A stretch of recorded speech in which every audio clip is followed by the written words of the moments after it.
Madame Kentucky, merci de me consacrer du temps et de répondre à mes questions. Pourriez-vous présenter brièvement Blue Palette, votre entreprise? Oui, bien sûr. Donc, Blue Palette est un leader mondial dans la gestion de supports de maintenance. Donc, notre siège social se trouve en Floride. Nous avons un réseau global de 325 centres de reconditionnement qui emploient plus de 8400 personnes dans 51 pays. Tout est coordonné depuis les États-Unis, mais nous avons un bureau de liaison à Bruxelles, ce qui signifie qu'il n'y a pas de structure globale au niveau européen. Concrètement, quel type de service offre Blue Palette? Blue Palette fournit des palettes prêtes à l'emploi aux industriels et aux producteurs. Ces palettes s'intègrent dans la chaîne de logistique du transport de leurs marchandises. Et donc à la fin de la chaîne, Blue Palette les collecte auprès des détaillants et des distributeurs et les retourne vers un centre de service le plus proche de Blue Palette. Là, les palettes sont inspectées afin de s'assurer qu'elles soient toujours conformes à nos critères de qualité avant de les réutiliser. Et donc, nous nous assurons que les palettes soient constamment vérifiées, entretenues, contrôlées et réutilisées afin d'optimiser la chaîne d'approvisionnement. Et quelle est la valeur ajoutée de vos services? Le partenariat que nous offrons à nos clients leur permet de concentrer tous leurs efforts et toutes leurs dépenses sur leur activité principale. Donc toutes les parties prenantes sont impactées positivement par nos services, que ce soit le producteur, le distributeur ou le transporteur, et les avantages sont nombreux.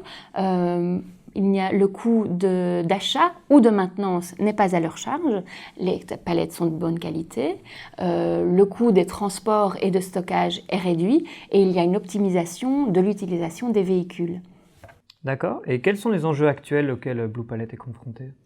Notre préoccupation principale est le taux de retour des palettes. En bout de chaîne, pour l'instant, la collecte des palettes fait défaut parce qu'il y a certaines palettes qui sont abîmées ou que les clients ne soutiennent pas la libre circulation des palettes. On parle quand même d'environ 7 millions de palettes qui manquent. Cela représente 7% du nombre total des palettes en circulation. Et d'après vous, comment résoudre ce problème? Il y a 2 ans, Blue Palette Europe a installé dans ses filiales un système électronique de suivi des palettes qui s'appelle Total Loop et qui permet de suivre la palette en circulation. Donc ça veut dire que chaque fois qu'une palette quitte le giron Blue Palette, elle est automatiquement répertoriée et est suivie tout au long de son chemin, de son parcours chez le client. Donc quand la palette revient au sein du circuit de reconditionnement, eh bien, on est capable d'identifier la durée d'utilisation de la palette et son taux, son niveau de détérioration. Ça a l'air super en tout cas. Oui, on est très heureux des premiers résultats et on vient justement d'engager un nouveau directeur de la stratégie et du développement commercial pour l'Europe qui aura un nouvel œil sur ce projet et permettra de continuer à l'améliorer. Eh bien, je vous souhaite beaucoup de succès et merci pour votre temps, Madame Kentucky. Avec plaisir. Bonjour Madame Welfer. Bonjour. Merci d'avoir accepté de répondre à mes questions. Vous avez donc été directeur stratégique et supply chain au sein de Blue Palette pendant 4 ans. Vous venez de quitter le groupe. Comment qualifieriez-vous la situation de Blue Palette ainsi que l'implémentation de Total Loop? Bien écoutez, pour moi, le principal problème réside dans le fait que tous les pays n'utilisent pas de la même façon Total Loop. Donc en fait, le but de cet outil, c'est de créer une relation privilégiée entre Blue Palette et ses clients.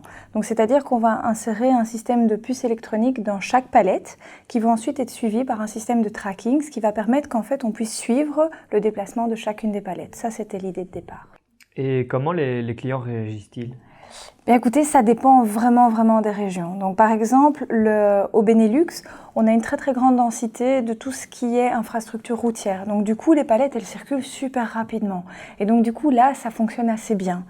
Par contre, on a constaté ces derniers temps qu'au niveau de la Belgique et du Luxembourg, on a une diminution du nombre de palettes en circulation. Donc du coup, le directeur général, qu'est-ce qu'il a dû faire? Il a dû mettre en place un système de rapatriation de toutes ces palettes en surplus.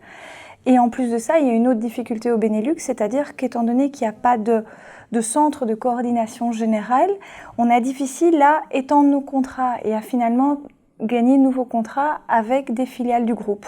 Donc, c'est-à-dire, par exemple, si on a une société qui est transnationale, qui travaille pour Total Loop en Belgique, c'est difficile d'essayer de gagner le contrat en Italie, même si cette société-là est présente en Italie. Pas toujours facile, mais quand même, Benelux, ça va. La situation en Allemagne et en Suisse est beaucoup plus compliquée, elle. Par contre, par exemple, l'industrie pétrochimique est en déclin. Il y a énormément de pression des organisations environnementales et on assiste à la délocalisation d'une grande partie de l'industrie automobile. Donc là, la situation n'est vraiment pas facile.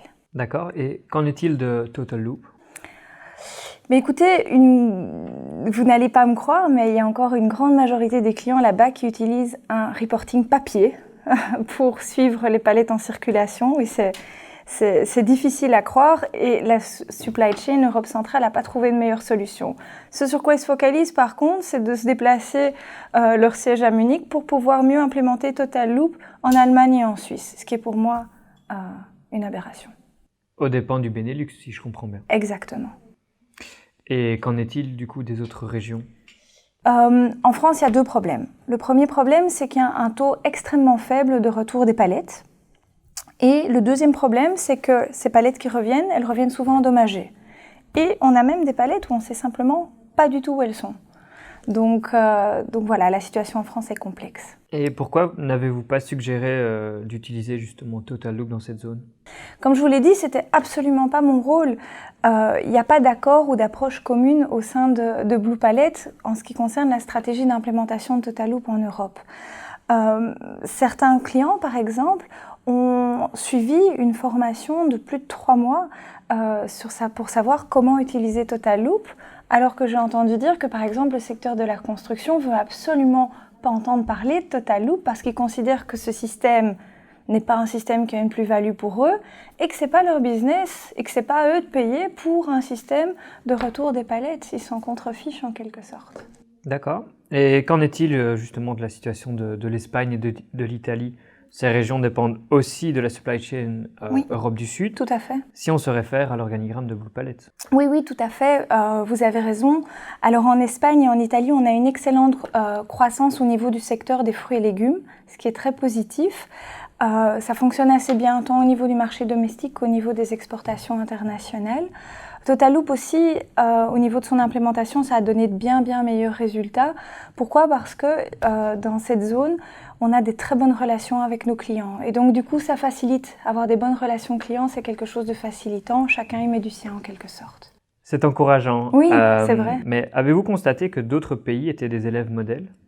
Oui, aussi, il faut pas trop noircir le tableau. Par exemple, dans les pays nordiques, Monsieur Magnusson, qui est directeur général donc, de tout ce qui est Suède, Danemark et Norvège, lui, qu'est-ce qu'il a fait ? Il a mis en place beaucoup de contrats globaux. C'est-à-dire que du coup, on a une structure assez unifiée, assez cohérente dans les pays nordiques, qui a directement bénéficié également à Madame Solveig Ingmar, qui est donc directrice de la supply chain pour l'Europe nordique, qui a pu bénéficier de cette cohérence, de cette unification pour implémenter du coup assez aisément Total Loop. Le Royaume-Uni et l'Irlande sont également une réussite. Donc là-bas, c'est Monsieur O'Kelly qui gère l'ensemble du processus. Il a d'ailleurs créé un nouveau centre de reconditionnement à Chelsea dont il est très fier. Je pense que du coup, il aurait bien aimé être félicité en devenant lui nouveau directeur de la stratégie commerciale du développement de l'Europe. Mais bon, voilà, c'est comme ça. Maintenant, c'est vrai qu'il faut savoir que Total Loop a été créé là-bas, donc c'est au Royaume-Uni que ce projet est né. Jusqu'à aujourd'hui, c'est depuis le Royaume-Uni et l'Irlande que toute l'infrastructure informatique est gérée, est organisée, est soutenue. Alors bon, lui, il se demande pourquoi d'ailleurs les Total Loop Champions n'ont pas été davantage impliqués dans l'implémentation de Total Loop dans les autres pays. Voilà, piste de réflexion, j'ai envie de dire. Et puis aussi, voilà, la question qui est posée, c'est est-ce que c'était intelligent maintenant de reléguer UK et l'Irlande à un rôle de call center basé à Dublin pour des raisons fiscales ? Je pense personnellement qu'il y a moyen de faire mieux, d'exploiter davantage la position du Royaume-Uni et de l'Irlande. Parfait.